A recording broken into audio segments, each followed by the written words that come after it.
Hello friends, आज हम ई stock में सप्लायर्स के बारे में बात करेंगे। इस मॉडल के थ्रू हम जो भी आइटम हमें परचेज़ करना होता है सप्लायर से, वो हम यहाँ पे कर सकते हैं, जहाँ पे डिफरेंट मेन्यूज़ दिए हुए हैं। Purchase order, purchase return. तो इसमें आज हम सबसे पहले बात करेंगे परचेज़ की, कि परचेज़ किस तरह से हम ई स्टॉक ईआरपी में कर सकते हैं। तो आइए शुरू करते हैं। परचेज़ पे हम जैसे जाते हैं तो आपको यहाँ पे एक फॉर्म ओपन होता है। आप देखेंगे इस फॉर्म में अगर आपने पॉइंट ऑफ सेल में सेल्स का वीडियो अगर देखा हो तो ये फॉर्म ऑलमोस्ट वैसा ही है, ऑलमोस्ट मतलब सेम वैसा ही है। बस जो डिफरेंट है दोनों में वो सिर्फ यही है कि सेल ऑर्डर में आपका स्टॉक आउट होता है और परचेज़ में आपका जो भी आइटम है वो इन होता है। तो डिटेल वही है। मोबाइल नंबर आपको फीड करना होता है। यहाँ पे जो मोबाइल नंबर जाता है वो सप्लायर कहा जाता है, मींस जहाँ से आप माल परचेज़ कर रहे हैं। इसके नेक्स्ट वीडियो में आपको मैं बताऊंगा कि किस तरह से आप पार्टी क्रिएट कर सकते हैं। तो यहाँ पे हम स्टार्ट करते हैं। फॉर एग्जांपल यहाँ पे मैंने एक मोबाइल नंबर दिया। जो पार्टी है मेरी वो मैंने मान लिया कि वो भी XYZ सप्लायर है जिससे मैं माल परचेज़ करता हूँ। यहाँ पर आप आइटम परचेज़ करना है हमें, तो हमारे पास जैसे हमारे पास एक ही आइटम है जो हमने क्रिएट किया है, हेड एंड शोल्डर हमारे पास है। अब यहाँ पे आपके पास क्वांटिटी आ जाती है कि कितनी क्वांटिटी आपको परचेज़ करनी है। फॉर एग्जांपल मैंने यहाँ पे 5 क्वांटिटी परचेज़ करनी है। आपने यहाँ पे 5 क्वांटिटी परचेज़ की। इन केस आपके पास कोई आइटम नया आइटम है, जब आप परचेज़ कर रहे हैं, सप्लायर आपके पास कोई नया प्रोडक्ट लेके आ गया, तो आप इसी स्क्रीन पर आप देख पा रहे होंगे आइटम मास्टर। आप यहाँ से आइटम मास्टर पर क्लिक करेंगे। सेम वही आइटम मास्टर का जैसे आपने वीडियो देखा होगा कि इस तरह से हम आइटम क्रिएट कर सकते हैं, तो हम यहीं से ही आइटम क्रिएट कर सकते हैं। तो ये एक बेटर ऑप्शन है कि अगर कोई नया प्रोडक्ट आता है तो आपको स्क्रीन बंद करने की ज़रूरत नहीं है। इस परचेज स्क्रीन को आप डायरेक्ट यहाँ से आइटम मास्टर में जाकर और आइटम क्रिएट कर सकते हैं। बाकी प्रोसेस आपका बिल्कुल सेम है कि आपने यहाँ से क्वांटिटी दी। अगर आप जैसे आपने लास्ट टाइम परचेज 50 रुपीज़ में किया था, फॉर एग्जांपल इस टाइम आपकी रेट चेंज हो गई, आप 55 में या फिर 45 में आप उसको परचेज़ कर रहे हैं, तो आप यहीं पर जो भी परचेज़ वैल्यू है उसको अपडेट कर सकते हैं।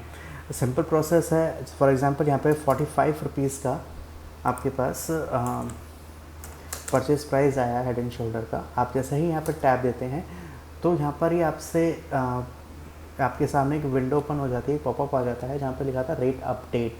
अब चेंज कर रहे हैं। यहाँ पे आपके पास 3 ऑप्शन आते हैं, ignore, party wise and price list. देखिए, इग्नोर का मतलब यहाँ पर ये है कि ये जो हमने परचेज प्राइस रखा है ये सिर्फ और सिर्फ इस बिल पर है, मतलब इस इनवॉइस पर ही ये अमाउंट रिफ्लेक्ट करेगा। इंटरनली कहीं भी जाकर ये डेटाबेस में जहाँ पर हमारी जो परचेज वैल्यू है वो सेव होगी, ऐसा नहीं होगा। सेकंड ऑप्शन आता है party wise. Party wise means आपके पास डिफरेंट सप्लायर्स हैं जिनसे हम सेम प्रोडक्ट परचेज़ करते हैं। तब उस केस में हम यहाँ पे पार्टी वाइज अमाउंट सेट कर सकते हैं कि XYZ सप्लायर है, उसे मैं 45 रुपीज़ में लेता हूँ। कोई अदर सप्लायर है जिससे मैं 50 रुपीज़ में लेता हूँ। कोई और अदर सप्लायर है जिससे मैं कोई डिफरेंट अमाउंट पर परचेज़ करता हूँ। तो यहाँ पे हम पार्टी वाइज प्राइस सेट कर सकते हैं। नेक्स्ट हमारा जो ऑप्शन है वो है price list. Price list means apply to all. Apply to all means जब भी हम हेड एंड शोल्डर की बात करेंगे, पार्टी कोई भी हो, उसकी प्राइस लिस्ट अपडेट हो चुकी है सभी पार्टीज़ के लिए, सबके लिए परचेज प्राइस चेंज हो गया है, तो यहाँ पर हम प्राइस लिस्ट पर टिक तब करेंगे जब हमें जितना भी पार्टीज है सबके लिए सेम ही प्राइस लिस्ट अपडेट करनी हो। तो फिलहाल हम इसको स्किप करते हैं। अगर हम कोई माल परचेज़ कर रहे हैं और कोई भी हम आइटम परचेज़ कर रहे हैं और हमें डिस्काउंट उस पर देना हो, तो हम यहाँ पे डिस्काउंट जिस तरह से हमने सेल्स पे दिया था सेम उसी तरीके से हम यहाँ पर डिस्काउंट दे सकते हैं। चाहे आप यहाँ डिस्काउंट देना चाहें तो यहाँ दे सकते हैं, चाहे आप बिल्ड अमाउंट पे डिस्काउंट देना चाहते हैं तो बिल डिस्काउंट भी आप यहाँ पर दे सकते हैं। यहाँ पे आपके पास 3 ऑप्शन आते हैं एडजस्टमेंट में। चेक से कोई पेमेंट करते हैं आप, कैश पेमेंट कर रहे हैं, या फिर आप ड्यू रखते हैं। अगर आप ड्यू रखेंगे तो बैलेंस में चला जाएगा। कैश पेमेंट करते हैं कोई माल खरीदते टाइम तो आप कैश में उसको सेव कर सकते हैं, अदरवाइज़ आप चेक से भी इसको सेव कर सकते हैं। ठीक है, फ़िलहाल जैसे इसको हम 262 रुपीज़ हुए हैं, आपने इसको सेव कर दिया कैश में। ठीक है, और इस तरह से आपने इसको सेव कर दिया। आप इसका प्रीव्यू करेंगे तो इस तरह से आपको पूरी डिटेल मिल जाएगी, पार्टी डिटेल आ जाएगी, जो भी डिटेल आप फिल करेंगे वो सब आ जाएगा। XYZ है, पार्टी का मोबाइल नंबर है, वाउचर नंबर है, यूज़र कौन है, किसने बनाया है बिल, क्या डिस्क्रिप्शन उसका, HSN code, quantity, free quantity अगर है तो, प्राइस अगर दिया हुआ है, जो भी प्राइस होगा वो टोटल अमाउंट। ठीक है, इस तरह से GST वगैरह आपको यहाँ पे कैलकुलेट होकर आ जाएगा। तो ये पूरा एक फॉर्मेट हमारे लिए हो जाएगा कि हमने ये आइटम परचेज़ किया है। हमारे पास एक एंट्री आ जाएगी। अगर इसको आप एंट्री को बैक करके देखना चाहते हैं तो हम यहाँ से भी ओपन कर सकते हैं। अगर आपको टोटल परचेज़ देखनी हो कि क्या क्या परचेज़ हुई है आज की डेट में, तो आप यहाँ से भी टिक करके यहाँ से आप परचेज़ देख सकते हैं। यहाँ पे आप फ़िल्टर लगा सकते हैं। आपने फ़िल्टर लगाया तो आप यहाँ से फ़िल्टर भी देख सकते हैं, फ़िल्टर लगा के देख सकते हैं।